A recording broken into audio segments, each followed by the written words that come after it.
Although 2020 is behind us, many of its lessons remain, and one of them is the reality of our mortality.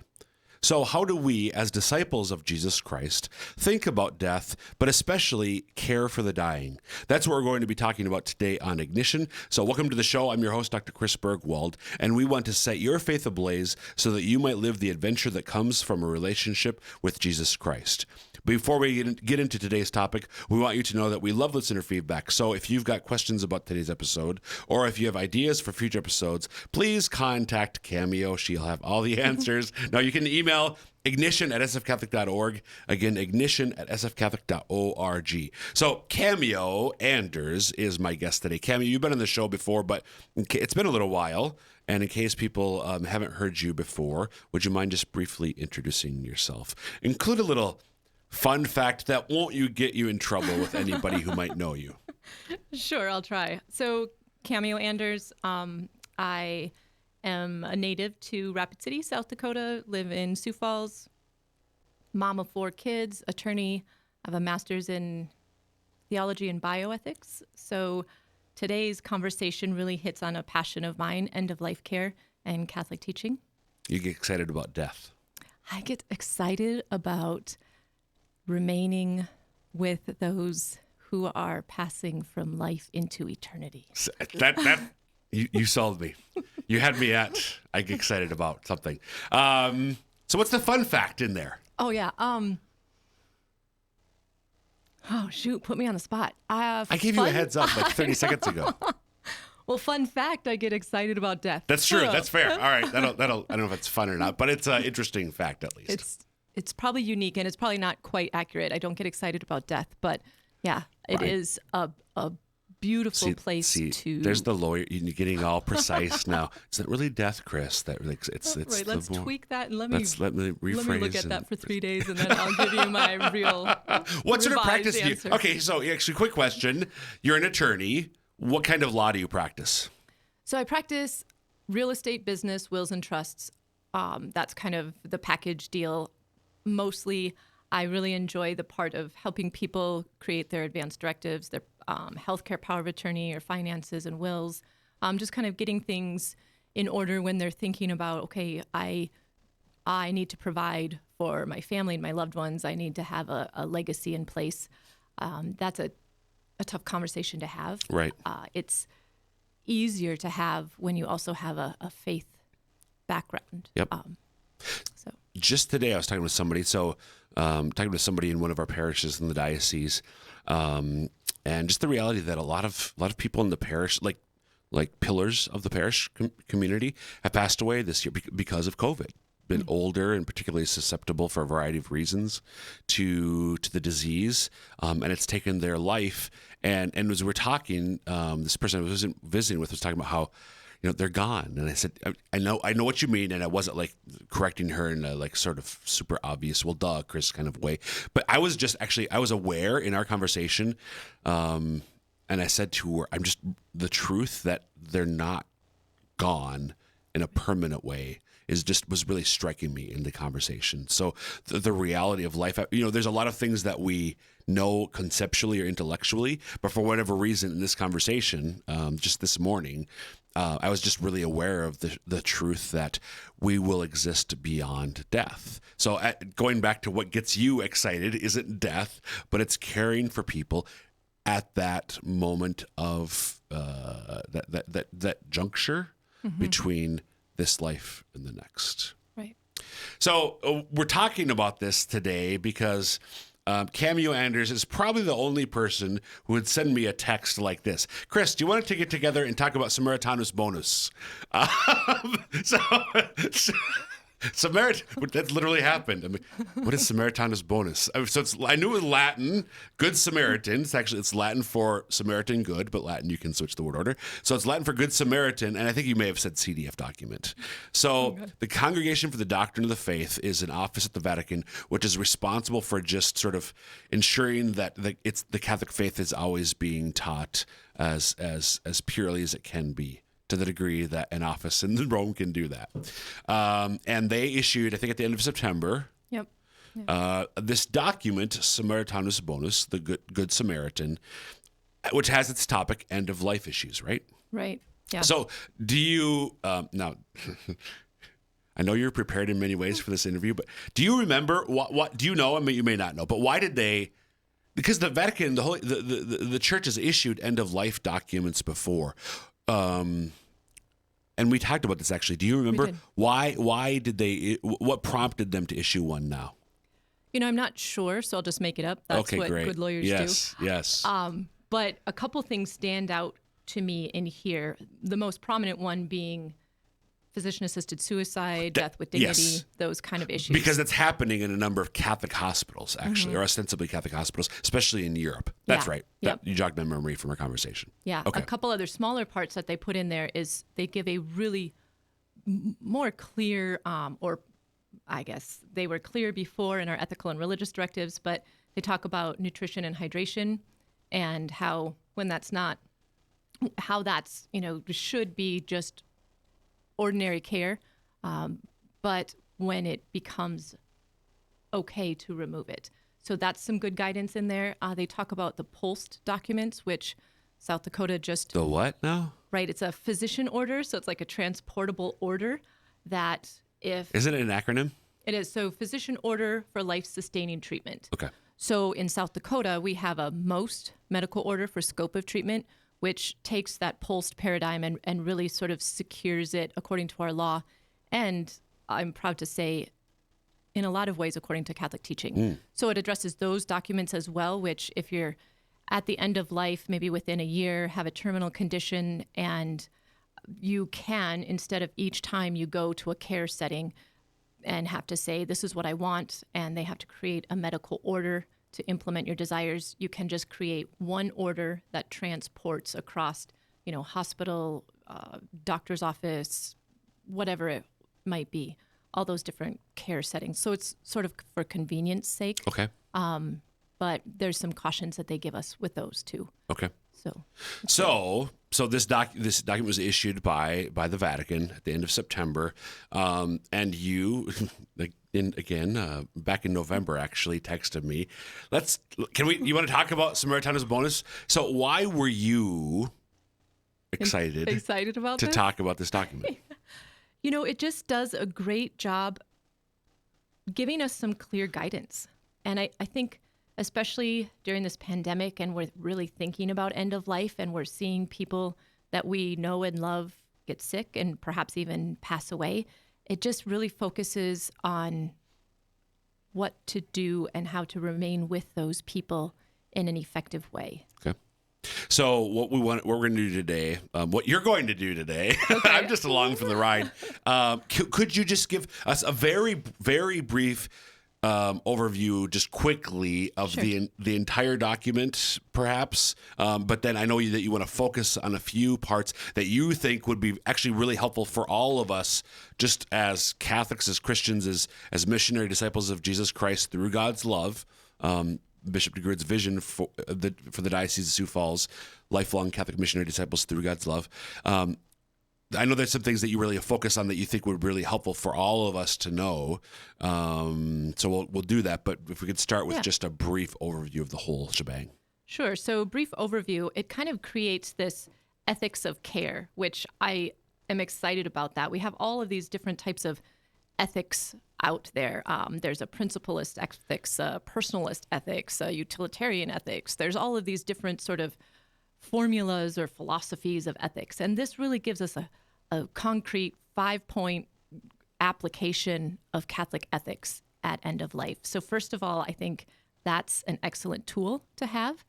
Then it goes into how our culture of waste today has this view that in 3 ways conflict with this sort of ethics of care idea.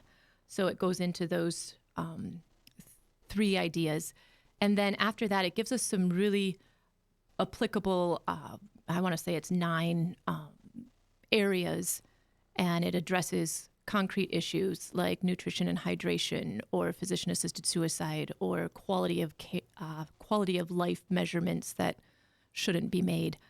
So it kind of gives us a nice overview, and then some conflicts that we find in our culture, and then some practical use tools.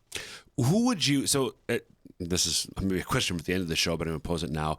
Who would you recommend, who would you highly recommend read this text? Who is it especially, I mean, in a sense, I think you would probably say we should all read it. But who would you say, boy, it'd be really good if this group read it? You know, I think in particular, healthcare, those involved in the medical field, especially those involved with the palliative care side of medicine, the hospice teams, even, that includes, but probably most especially nurses who are the ones that usually remain at the bedside. But it includes a whole gamut of care providers. So chaplains, families, and then psychological and physiological care providers. Okay. So those will all be good people. Now, if they want to read it, they can find it online for free, right? Right. Yep. Vatican website. So if you go to the Vatican website, or if you do an internet search, Google, Bing, whatever, is Yahoo still around? It might be. Maybe. I don't know. Samaritanus bonus. So Samaritan us. Samaritanus bonus, like the word bonus. And you'll be able to find this document at the Vatican website. Okay, so that's you give us a sketch overview as to the question, who should read it? But what are the sort of the key points that you think that would really be helpful for all of us to know? Actually, there was something you said earlier that before you answered that question, you commented, and I could see that something you really like. It talks about personalist ethics or the other forms, but it talks about ethics, medical ethics for end of life is ethics of care, and you really like that. Why? I do because so in the medical field, and especially in medical education, for example, if you get a secular medical education, you're probably getting this principlist ethics theory where we try to, determine autonomy, beneficence, non-maleficence, and justice. And those are good words, but really what do they mean? Big words. Yeah. Anyway. So, we've heard of justice, but how does that determine our care for elderly or end of life? There's not a lot of concreteness or tools for application. And this gives us an ethics of care that is really applicable. It's really useful to those at the bedside. You asked that question. I don't know if you want me to go into it now. So I said, useful at the bedside for the medical team, but also I think what we're going to talk about today is useful at the bedside for the family and the loved ones who feel really, it uses the word impotent, feel really powerless to do anything. Yeah. And so these are, I sort of, extrapolated 5 components of this ethics of care, and hopefully the, congregation of the Doctrine of the Faith will forgive me for, misconstruing any of them. But I think in my I guess, thoughts, these 5 components are probably some of the, just they're healing. They're a salve to our soul in a way to know I can do these 5 things, and I am really providing exactly what this loved one needs. Okay. So we'll get into those 5 components of the ethics of care in just a moment. But if you're just tuning in, you're listening to Ignition. I'm your host, Dr. Chris Bergwald, visiting today with Cameo Anders, who is a woman, a wife, a mom, an attorney, an ethicist, at least master's in, I don't know if theologian. Are you a theologian? Would you say you're a theologian? I don't know if I want to say that around you. I might say that to somebody who doesn't have any theology background. But I'm not going to call myself a theologian in this room. All right. So a jack of or a Jane of all trades, a master of some of them. An aspiring theologian in training. Ooh, there we go. All right, How's very that? good. So, and we're talking about a document from the Vatican called Samaritanus Bonus, Good Samaritan, which is really about the ethics of care for the dying. So we're going to do, Cameo, we've got about 13 minutes left. So I know these 5 components, walk us through these 5 components. Sure. So if we ask ourselves the question, what can I do to reach out and share myself with others out of love, to enter into some sort of relational self-gift, which is really what we're trying to do as missionary disciples. If we're created in the image of God, then we are in this relational self-giving image, which that is the Trinity, this relational self-gift. So in those moments where we are with a loved one, or even, someone that we might not know, what can we do at end of life to be a missionary disciple? And this document gives us, I'm going to break it into these 5 components. The first one is care for life. So the first step that we do is we show care. But what does that really mean? It's this, if we think about the Good Samaritan, and he stopped and he offered effective help to the person lying in the ditch who had been beat up. And then he said, after he brought them to the inn and said, take care of their wounds and paid, he said, and I'll come back and I'll give you whatever I have in the future as well in order to help care for this person. So this document calls it this supernatural charity. So showing care isn't just charity out of what we have now, but it's charity out of what we will have in the future. It's this trust in God to provide for us, and in return, we provide for others, not calculating what's in our pocket or in our toolbox or what's in our skill sets, but just providing in a supernatural, charitable way. So part of that care for life is also creating space for relationships. So there'll be care for life and then 3 things: showing care, creating space for relationships. Okay. In our crazy busy world, often we don't stop and just create a space to relate to somebody else. And so, again, thinking about that Good Samaritan, he stopped and then he created a space for himself to relate to the neighbor, to relate to the person. And what does that space look like? What does that relationship look like? It's going to be different depending on who we're relating to, but to intentionally create a space for relationships and thinking about the vulnerability of the people at end of life. That's, that is really needs to, in our most vulnerable state is when we need to reach out and be able to relate to another. So to create that space for the vulnerable to interact. So before we go on to the third one, so the first one, show care by giving of self, both what we have and what we will have. And secondly, creating space for relationships. So you talked about what the Good Samaritan, how in that parable, the Good Samaritan story, the Good Samaritan models that.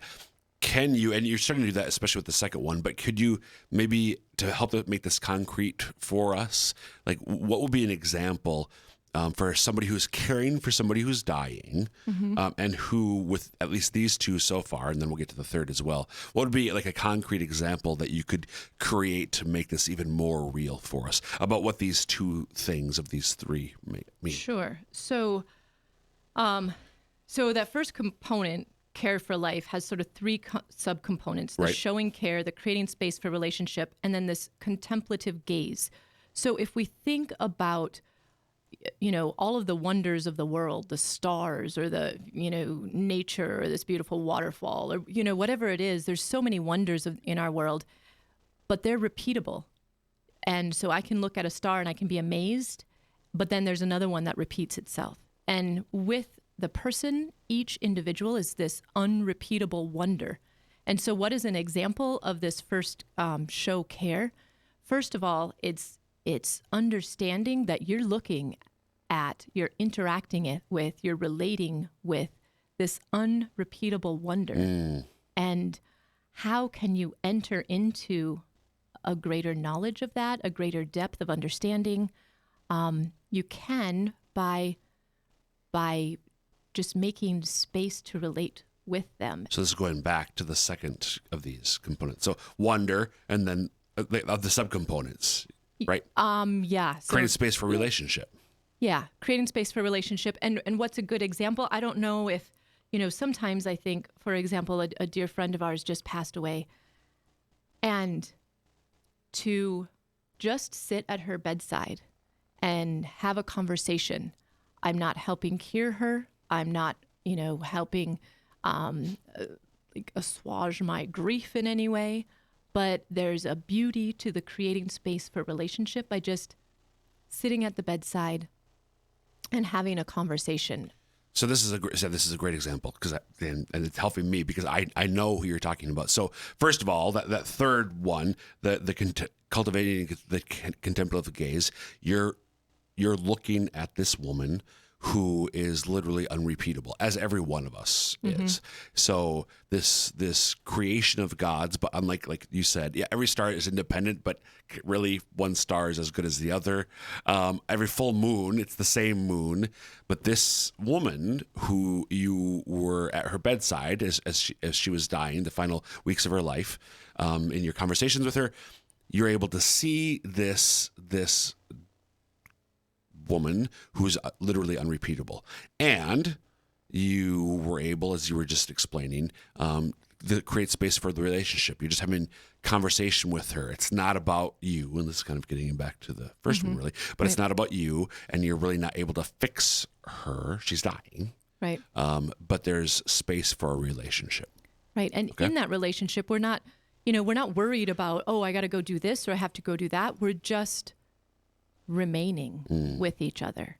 And we are, all of the, constructs of secular life sort of fall away because those aren't important anymore. What's important is that this may be the last conversation. This may be the last hand squeeze. This may be the last time this person looks at me with love and I at them and I say, I love you. Right. And so that moment, there's a huge significance in that moment. Yes. So is that then the show was within what you just said? Is that also how you can show care by giving of self, or can you think of what if you think about her? Is there another example, or is that example what you just said of how you could show care by gift of self? Well, and I think the other example is the big one of Christ on the cross, and he's in his end of life, and Mary and the disciples remain. They don't fight off the soldiers. They don't try to, take rocks and chuck them at the, people jeering Jesus. They don't do anything. They just remain there. And through that, they give Christ the ability to do what he needs to do. And not to say that he wouldn't have that on his own. He's God. But they participate in his final actions, which brings to completion all of salvation. And by just remaining there, they also contribute to the salvation of the world. Like, that's a whole nother topic, but in this document, it talks about it a little bit. We often want to act, we want to do, we want to comfort with, actions. But in this sense of this caring, there's just a being. Okay. We have 4 minutes left for the other 4 topics or 4 components. So go. Sure. So, and then if we look at the next one, the next component is allowing that person to know that they're not alone in their suffering. There's a need to be heard. There's a need to endure the suffering and to have suffering relieved. Oftentimes Catholic teaching is misunderstood as, since suffering has value, we need to just let them suffer. And that's not at all true. Right. But it goes into 4 types of suffering, and all of them Christ embraced. So physical suffering, psychological suffering, like a mental, bringing on all that mental struggle. If we think of the anguish in the, Garden of Gethsemane, he sweat blood, not because of physical suffering, but at that time, the mental anguish. There's a moral suffering at, being wrongly convicted to death. And then there's also, I have to look at it quick, a spiritual suffering in the sense that he takes onto his shoulders our feeling of being forsaken by God. And when he says, "Why have you forsaken me?" He's referencing a psalm, but he's taking on all of that suffering. Right. So that second component being understanding and not allowing someone to be alone in their suffering, but hearing that suffering. Okay. The third component is kind of what we already talked about, remaining with the person. So, this remaining, we're powerless, but there is an effective intimacy, an intimacy of the mind and of the emotions and of the feelings that has a significant value. The fourth one, I'll skip too quickly, hope. So this Sunday of Advent is hope. And this, one of these components focuses on hope, not just the hope that we will be with God in the, in the afterlife, but the hope of this present moment that's so full of significance. There's so much significance in that moment at end of life. And then the fifth one being a heart that sees. So the Good Samaritan, if we think about who he was, he had a heart that saw the other person, that gazed on them as that unrepeatable wonder, that saw that person's suffering, and that then responded in compassion. So now if we split compassion into compassion being a response that leads to love, or compassion being a response that says, I need to end your suffering by ending you. So the Good Samaritan's passion leads to a response of love, a response of giving of self. It actually sees truly this unrepeatable wonder in the other person, and it responds by a gift. So then we compare that to our sort of secular world, that heart vision is blinded. And so compassion in our secular world is sort of a distortion. Right. And that distortion leads to things like physician-assisted suicide or all of the other things that are addressed in this topic. What's coming to my mind there is the word compassion means to suffer with. Right. And what you're talking about here, needing a heart that sees that I'm suffering. So you suffered with this woman as she died. You didn't try to take away your own. So when we're with somebody who's suffering, we suffer as well. And I think sometimes, well, this is not always the case, but I think sometimes our desire to end their suffering is so that our suffering will stop as well. Yeah. So. Yeah. And so in that last part, what can we do? We can enter into or walk with them in their suffering. And then it talks about compassion and consolation, enter into their solitude, and accompany them. Amen. So again, the document is Samaritanus Bonus, a worthwhile read for anybody thinking about, concerned about, how do I care for people who I love at the end of their life, but especially for those in the medical profession. Thanks, Cameo, for being with us. Yeah, thanks for having me. And that will wrap up this episode of Ignition. Again, you can email us, ignition@sfcatholic.org, with any thoughts, questions, or ideas for future episodes. And until next time, dear listeners, may Almighty God bless you, the Father, the Son, and the Holy Spirit. Amen.